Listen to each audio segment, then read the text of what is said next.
Just waiting for that recording to start. There we go. Okay, we are started. Thanks everybody for coming. Appreciate you being with us. Last week we had Labor Day, so we had just a recorded lesson. But let's kind of get to it. So I'm going to put just in the chat one more time the Nearpod lesson link so you can follow along. If you're not able to follow along, that's okay. To participate, if you just want to put in the chat, that would be great. Oh, it says 11:35 is when our meeting begins. I must have missed that. Usually I have it at 11:30. Let me go check on that real quick. Oh, I show on my calendar, it says 11:30. Oh, no, it's the time on your computer. Okay. Well, I show 11:30 on mine.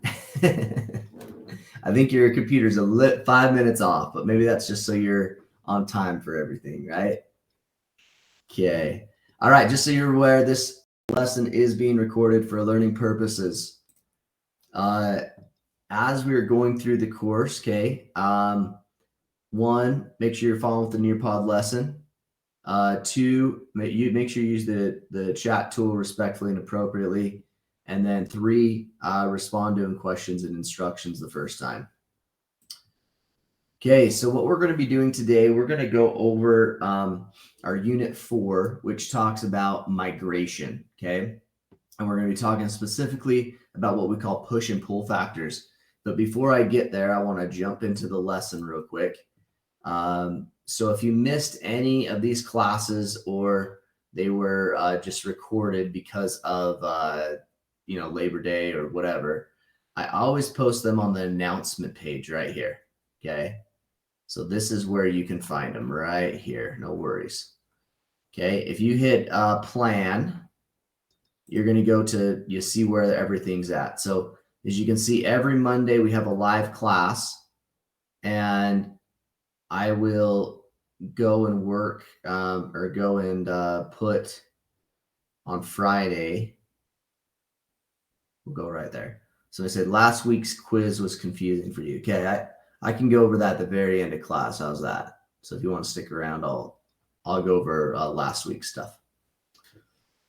Okay, so right there, I just have it due on Friday, so I zeroed out on Friday. It doesn't mean you can't turn it in. I'll still give you credit for it, but to stick pace with the class, that's what I'd like you to do. So you got the entire week to do it. If you hit content here, you're going to go to Unit 4. I always have the Nearpod link on here. It's an asynchronous one, so you don't have to follow along with us. I also have the article that we're going to look at today, which links to right here. This will be part of your assignment, is this article that I'm going to ask you to read. It's just 2 pages, not very much here, okay? And then you're going to do an assignment in regards to it, which we can go over that in a little bit, and then also a reflection, okay? So the reflection, a lot of people are not turning in the reflections.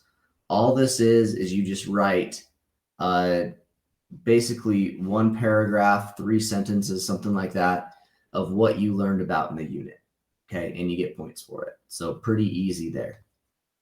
Okay, so that's what we're going to be, that's what's going on. But today we're going to go into migration and that. So given the objective today is given a new Zella article, students will read the article about immigration and draw conclusions of push and pull factors by listing 2 reasons for each why the person or persons want to immigrate to another country, and determine whether this was voluntary or an involuntary migration with 80% accuracy across 1 trial. So that may sound like a lot, but basically what you're doing is you're going to read this article and then you're just going to answer some questions on it. Okay. All right. So let's talk about migration real quick. We got migration of many different things. Migration means the movement of people from one area or region to another region. Okay. And this could happen for many different regions. We have different things that migrate, some animals migrate. So talk about people migrate. We have ideas go from one place to another. We have food that travels from one place to another. So there's a lot of things that goes to our, remember our 5 themes of geography, movement, that theme of geography. Okay, so a good way to list this is look at this political cartoon right here. Okay, so if you look at political cartoons, they're supposed to be, somewhat funny, tongue in cheek. But we have the castle or the place where people want, right? And so, for example, let's say this is California, because I like to dig on California, because everybody just California is good to visit, maybe not live. Okay, but people right here, you can see people going away from the castle. Okay, it says we are leaving because we do not like how things are, do not like the way things are done, right? So you have people moving out of, let's say, California, right? I hear that a lot from a lot of people. It's like, oh, we don't like how things are. But on the other hand, it says we are arriving because we do not like the way things are done elsewhere. So they're moving in to a different ways. Now, there's multiple reasons why people move from one place to another. Could be economic.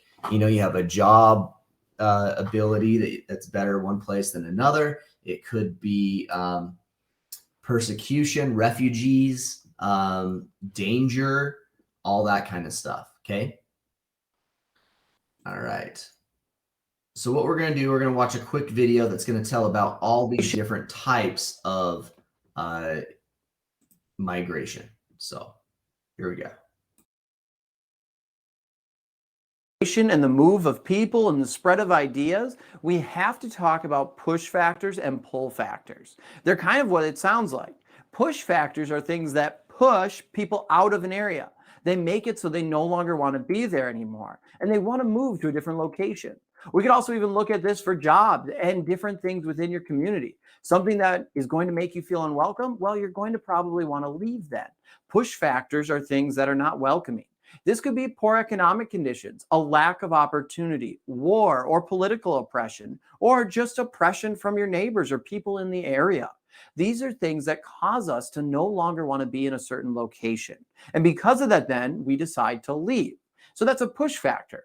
Now, pull factors are a little bit different. Pull factors are what would attract someone to an area. A pull factor makes you want to move to that location. It makes you want to go to a certain area. We can break pull factors down into 4 main categories: economic pull factors, political, cultural, and also environmental. Our first category is economic pull factors, and this one is the most powerful at moving people. For here, people always want to move to areas with opportunity. And so they will go to areas with more economic opportunity. Places that have poor economic conditions are more likely to push people out. Economics is a big reason why people move. This is also why current day, the United States is a big destination for a lot of migrants and immigrants. Many people, particularly from Central America, want to come to the United States because of all the economic opportunity here. Let's look at an example. Let's say that we have a city and they just discovered a bunch of natural resources. This is going to start driving economic growth, and we're going to see an attraction to this particular area. We're going to see more miners, more loggers, more people come that want to be able to harvest and utilize these natural resources. There, then, we're also going to have more businesses come. If we're having all these new workers come into this area, that means there's going to be more people with money. So they have money to spend on different goods. And with that, then, we're also going to see probably more scientists and geologists come to look at what's going on with the environment and analyze the different areas. If we're having mines, well, they need to look at what's happening in the mines. Trees, we're going to be looking at different carbon monoxide output and what's going on there with the environment. And with all these excess people coming, we'll need more restaurants and stores and more housing. So all of this, just a simple discovery of natural resources, it becomes a huge pull factor. And we can transform an economy overnight, as now we're starting to see more workers and people come from all over the place just because of new opportunity. Our next topic is political. Now, people want to go to an area that's politically stable, where you're not seeing a lot of tension with the government and its citizens, where safety is on the rise, and we're not seeing a lot of crime escalation. They also want to go to an area where the government is supporting the people where they're fulfilling their needs and helping the economy grow and make sure that we're not seeing a recession or anything that would cause uncomfortable times for its citizens. So people move to an area that's politically stable. Areas that aren't politically stable, well, that's going to be another push factor. That might cause refugees, someone who feels like they're persecuted and they have to flee the country, or internally displaced people where they're within their same borders, but there's a conflict and they've had to flee internally inside the country, or maybe even push them to become an asylum seeker.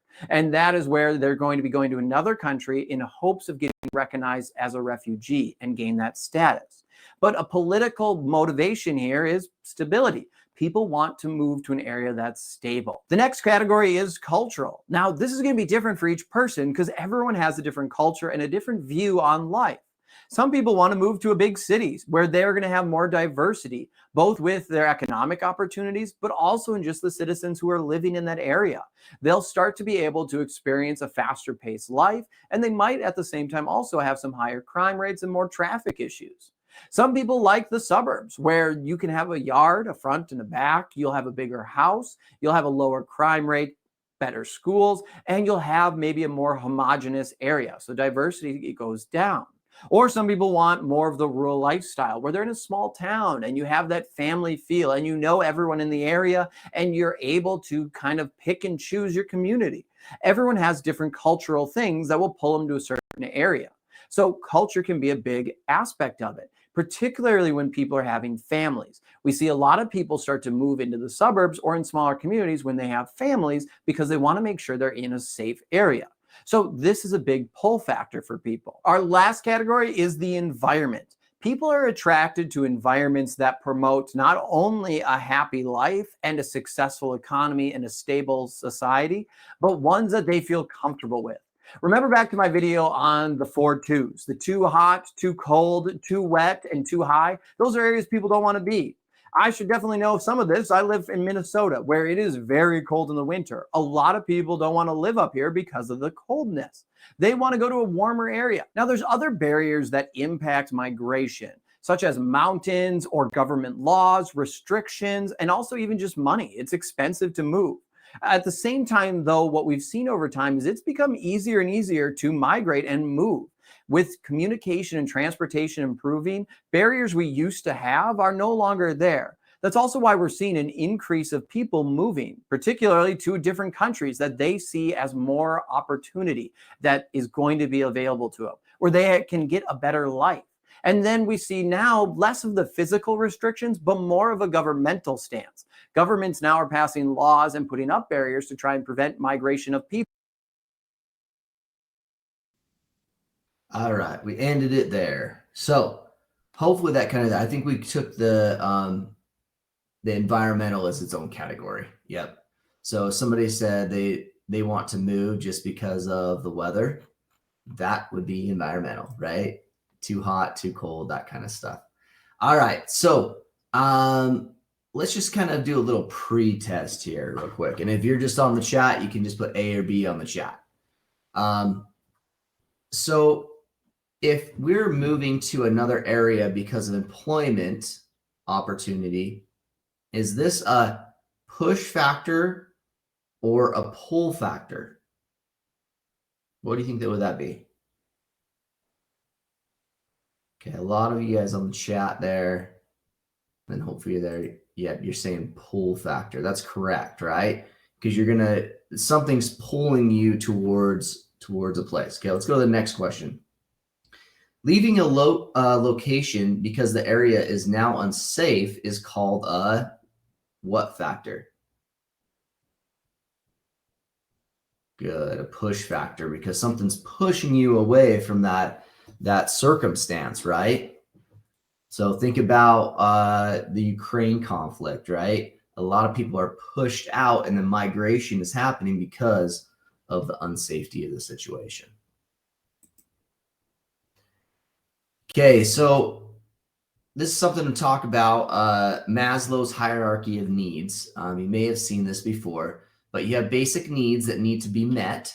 Some of those are safety, security, having food. If you're not getting these basic needs met, you're getting pushed out of an area. right? And even if you look up here where these more psychological needs, if you are not finding belongingness or friendship, right? That's maybe more of a cultural one. You're not fit into the culture. That's going to push you out of the things.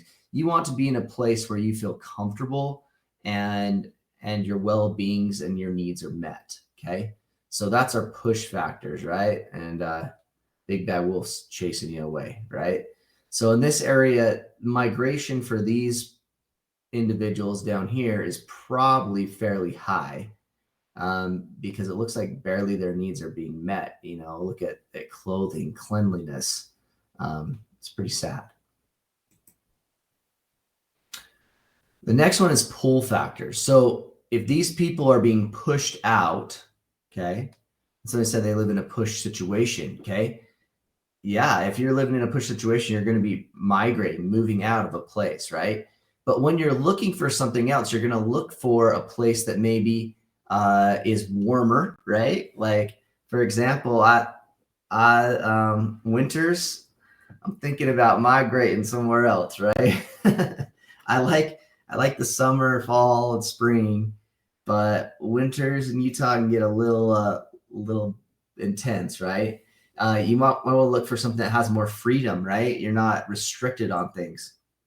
It's interesting, during COVID, you actually had quite a bit of migration from states that were really enforcing COVID to states that were not enforcing COVID as much, right? Because people wanted more freedom. It was interesting kind of a social science situation, okay?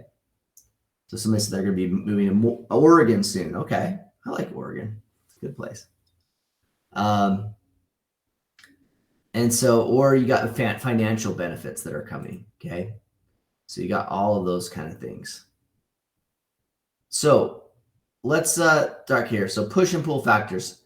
Has anyone ever moved from one place to another? And if so, why? So I'm kind of interested to see how many of you actually migrated before and how many maybe haven't. So yes, military child. Yep. So that'd be kind of an economic kind of thing, going from one place to another. You moved a whole mile to a bigger house. Okay. Someone said yes. You've never moved. Okay. So maybe economic. You moved houses. You moved to change schools, right? So that's an environmental, maybe a cultural kind of migration right there. Because of family problems, okay? To a better place to live, okay? So there might be a push factor, some type of push-pull factor happening there. I moved from Arizona to Nevada to here. It was too hot in Arizona and Nevada. I hear you. It can get hot there. Okay. All around Utah, job opportunities. Get out of the city, safety, right? So I said they must move from the dairy state. Okay. Which one's the dairy state? Is that Wisconsin, maybe? Yep, maybe.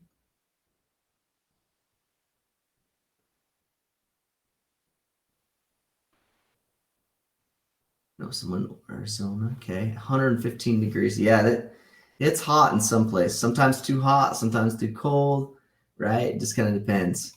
Okay. Yeah, I moved from Utah to Cali and then back to Utah. Okay. So you were one of those California ones. I'm sorry I'm mentioning you on there. My joke. No, every place is a good place. Okay.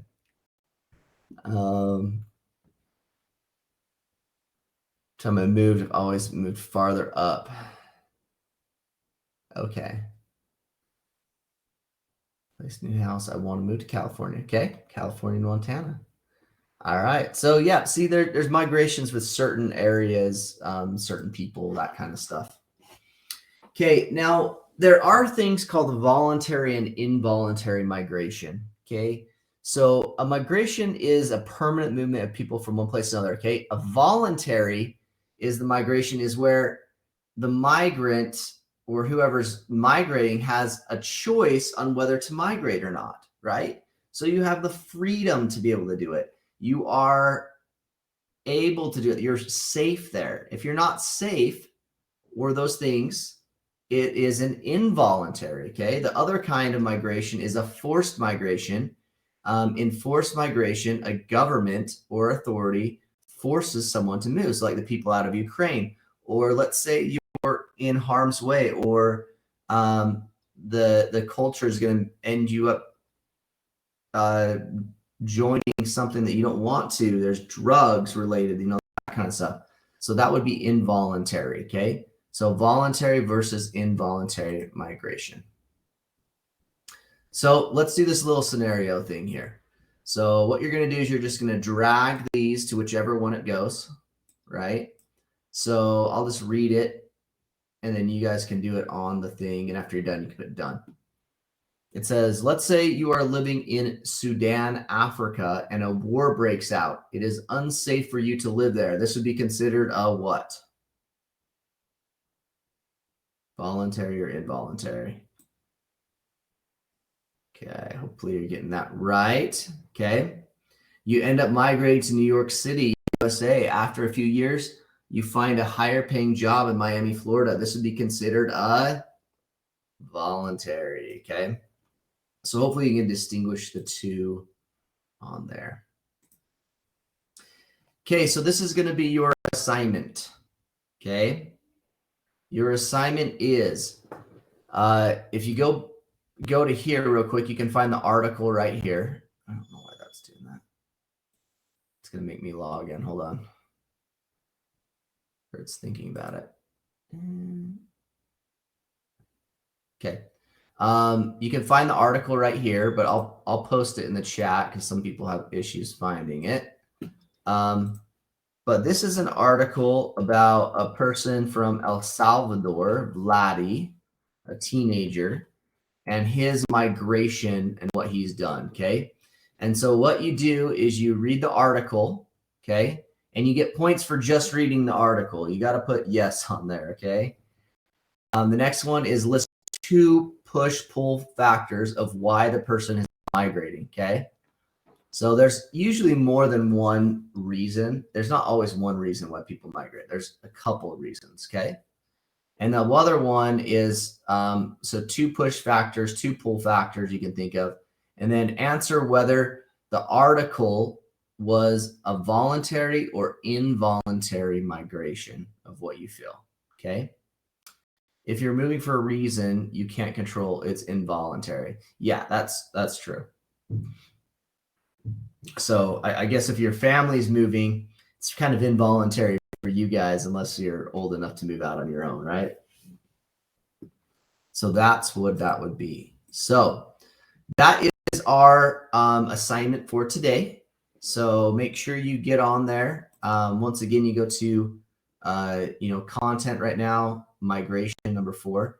What I'm going to do, I'm going to stop the recording, but I know some of you may have questions on the last assignment, so I will help on that or answer any other questions. So thanks everybody for coming. Please let me know if you have any questions, and I will see you next week.